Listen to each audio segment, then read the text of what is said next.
찬미 예수님, 내가 어린인 것 같다 싶은 친구들은 손 한번 들어 보이소. 하나, 둘, 셋.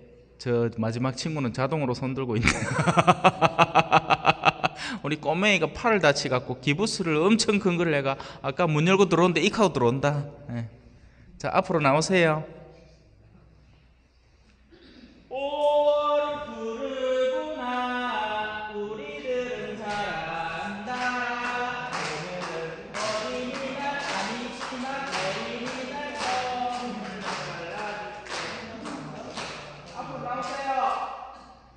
뭘까 궁금하지?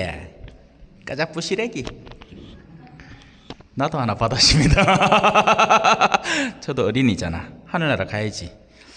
자, 강론을 짤막하게 준비했습니다. 어떤 일이든지 시간이 흐르면서 복잡성이 증가합니다. 처음에는 굉장히 단순했던 일이 나중에는 엄청 복잡하게 되어 있는 것은 흔한 일이죠. 우리 방금 나온 꼬맹이들처럼 어린 시절에 우리 마음들은 굉장히 맑고 순수하고 그리고 아주 작은 욕구의 충족에도 기뻐할 줄을 압니다. 까자받고 좋아하는 모습 봤지요? 우리 카타리나 팔리레가. 애기들은 그렇게 단순하고 맑죠. 근데 어른이 되어 갈수록 욕구의 복잡성이 다단해지고 그냥 까자 하나 받는다고 좋아하는 마음은 어느샌가 사라지고 없고 아직 채워지지 않은 여러 가지 갈증들, 사람들의 인정에 대한 갈증, 명예에 대한 갈증, 권력에 대한 갈증들이 난무하기 시작하면서 그걸 채우기는 거의 불가능에 가까울 정도가 되어갑니다. 그래서 그러다 보니 우리가 이제 삼시세끼만 먹게 되었다 해서 기뻐하는 시기는 이미 지나버린 거죠. 하지만 저는 반대입니다.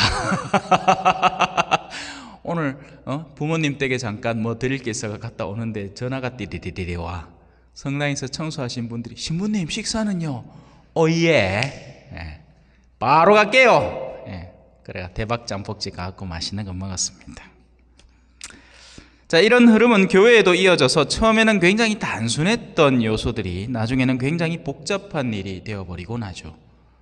미사라는 것도 그렇습니다. 원래는 우리가 하느님께 감사드리는 마음을 표현하는 일이 엄청 엄중하고 엄격하고 진중하고 복잡하고 그래서 처음에 성당 온 사람은 도대체 뭘 해야 될지 아무것도 모를 정도로 당황스럽고 황당한 일이 되어버립니다.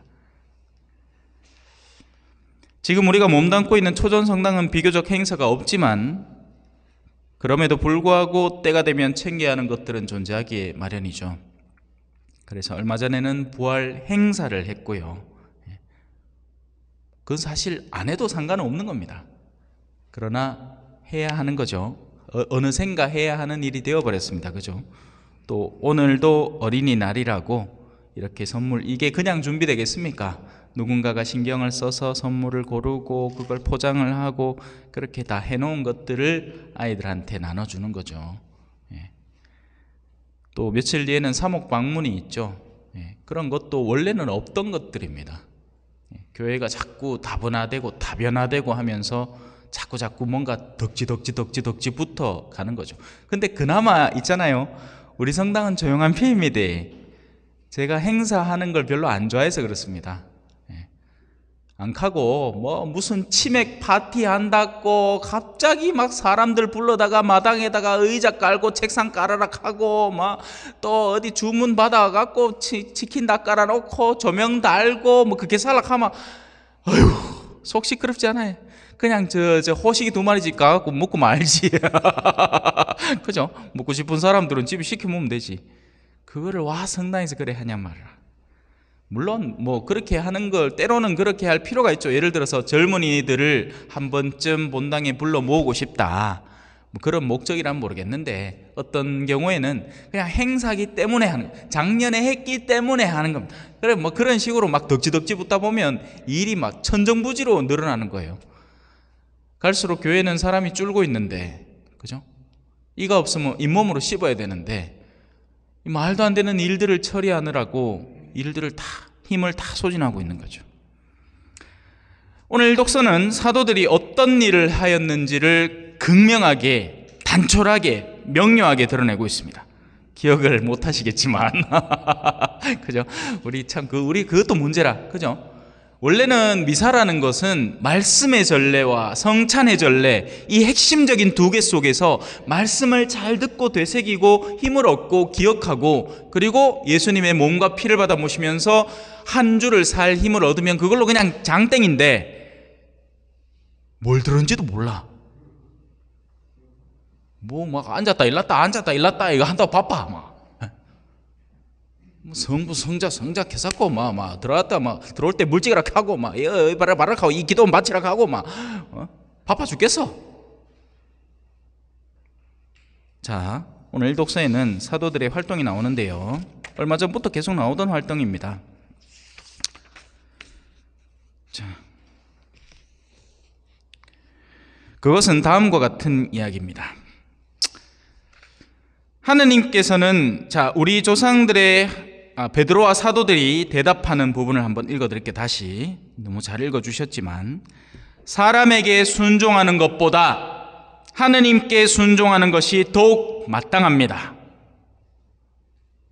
간단하죠? 예. 사람보다 하느님이다, 이 말입니다.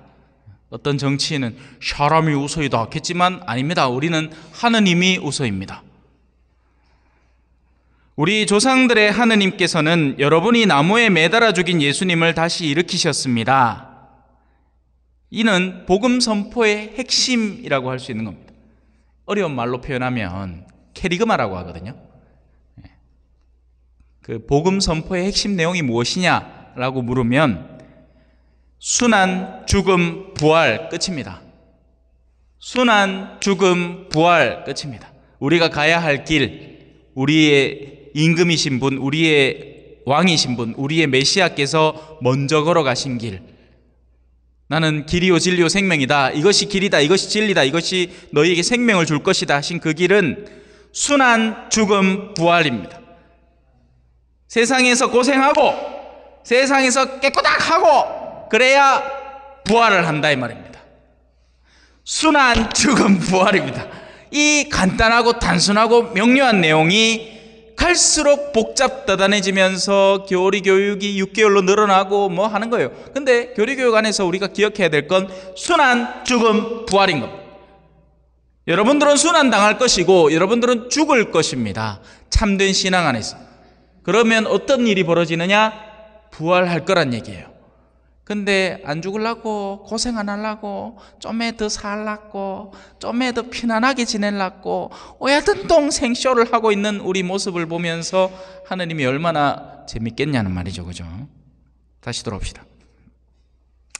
자, 그래서 하느님께서는 그분을 이제 우리의 영도자로 삼아서 우리의 길을 이끄는 사람으로 만들어서 우리가 그 뒤를 따라오게 하셨습니다.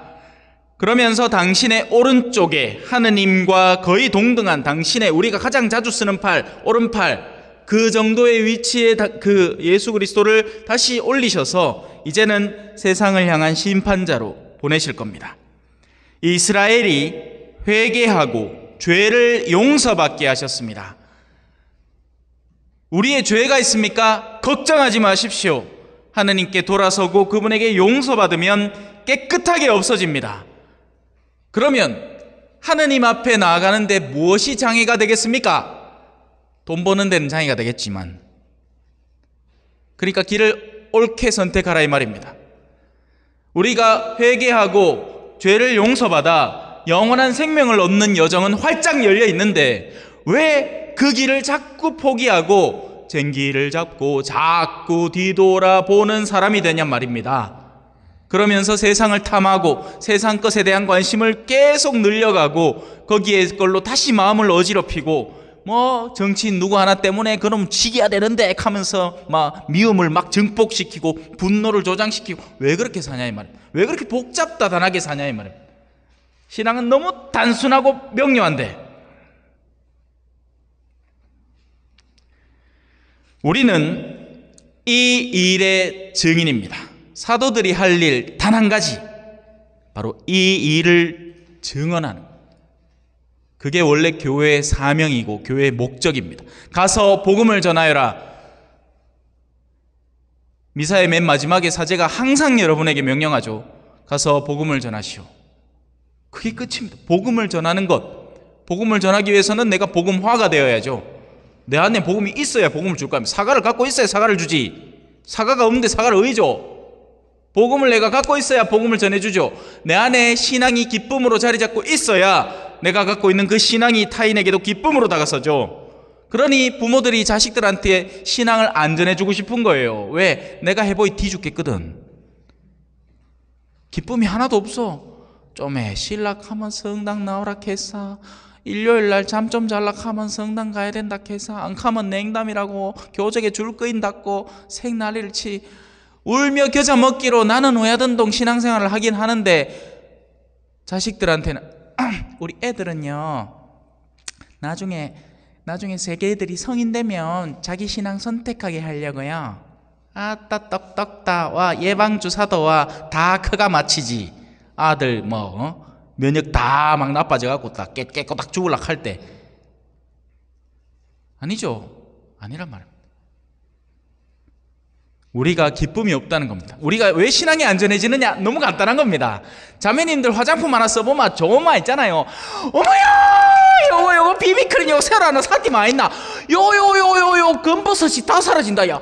어머야 요 한번 봐라 요 니도 요 한번 발라봐. 어머야 요거 내가 샀나 하면 저 외관 가면 올리브 영인데 그거 샀다. 어머야 자동으로 소문 다 내. 뜯어 말리도 소문 내고 앉았어. 왜? 써보기 좋거든. 근데 신앙은 어때? 내가 해보기 싫거든. 기쁜 게 하나도 없거든. 이건 바쁜 사람 자꾸 불러다가 이거 하라 캐싸 저거 하라 캐싸. 사도들이 한 일은 자신들이 알고 있는 신앙의 증인이 된 것뿐입니다. 얼마나 단순하고 명료한 일이에요. 교회는 원래 단순하고 명료한 거예요. 하느님도 나중에는 단순하고 명료한 분을 만날 겁니다. 우리는 하느님이 엄청 복잡할 거라고 생각하죠. 아니에요. 하느님은 세상을 보시니 아름다운 것으로 만들었고 비는 내리고 흐르고 증발하고 구름이 되어 또 내리고 흐르고 증발하고 구름이 되는 너무 단순한 과정에 있는 걸 인간이 그 비를 가져다가 온갖 농약 집어넣고 썩은 물을 만들어 갖고 다시 내보니까 원래는 물고기가 그 안에서 이 물 너무 맑고 좋다 하고 저하고 막 기뻐 죽어야 되는데 하고 막 죽어가고 둥둥 떠오르고 막 생난리를 치는 게 우리가 인간이 악이 조장하는 복잡다단함의 면모인 겁니다.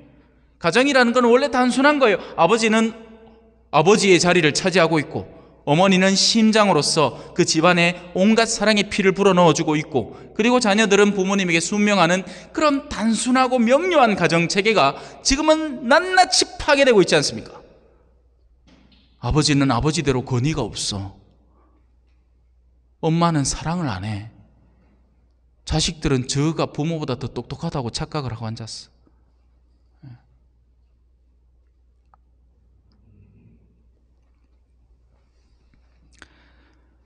그래서 오늘날의 우리가 만약에 진정한 신앙인이라면 우리가 진정으로 신경 써야 하는 것은 바로 이 증언이 되는 겁니다. 다른 모든 것들은 다 부수적인 요소들입니다. 우리가 훗날 하늘나라에 들어가는 데 있어서 식별받게 될 일들은 단 하나, 너희는 이 증언을 얼마나 적극적으로 했느냐라는 질문을 받을 겁니다. 네가 주일 미사를 얼마나 안 빠지고 나왔느냐, 성경을 몇 번이나 뺏겨 썼느냐, 묵주기도를 하루에 몇 단 바쳤느냐, 하느님 이런 거 안 묻습니다. 그거는 할 만한 사람들이 하는 기지 뭐. 그게 아니고 내 안에 신앙이 얼마나 굳게 자리하고 있었으며 그 신앙의 기쁨을 얼마나 증거하고 살았는가, 그것으로 식별받게 될 겁니다. 하지만 안타깝게도 적지 않은 이들이 이 신앙의 외적인 수많은 요소들을 성전은 얼마인지 사람들이 오면 그죠? 이 건물은 몇 평입니까? 이 건물 짓는데 얼마 들었습니까? 뭔 소용입니까? 그러면 건물 없으면 미사 못 드립니까? 건물이 없으면요 그냥 모여갖고 미사 드리면 됩니다. 부수적인 것들에 신경 너무 쓰지 마십시오. 그러다 보니 우리의 소중한 시간과 노력들을 엉뚱한 데가 자꾸 갖다 처발하고 있는 겁니다. 본질은 공허하게 비워놓고, 나는 왜 신앙생활을 하는지, 신앙은 나에게 어떤 의미를 주는지, 하느님께 나는 정말 간절히 그분에게 다가서고 싶은 건지, 이런 것들에 대한 점검이 들어가야 마땅한 우리의 신앙의 본질이 엉뚱한 데 정신과 영혼을 빼앗겨서 내 지금 뭐하고 있나? 한참을 그러다 보면 정신이 없이 중간에 뻥 찌죠. 그래서 이번 한 주간은 나는 내가 가진 신앙을 어떻게 증거하고 있는지를 살펴보는 시간이 되었으면 좋겠고요. 시간이 벌써 좀 많이 흐르긴 했지만 그래도 원래 계획했던 송을 하나 불러드릴게요.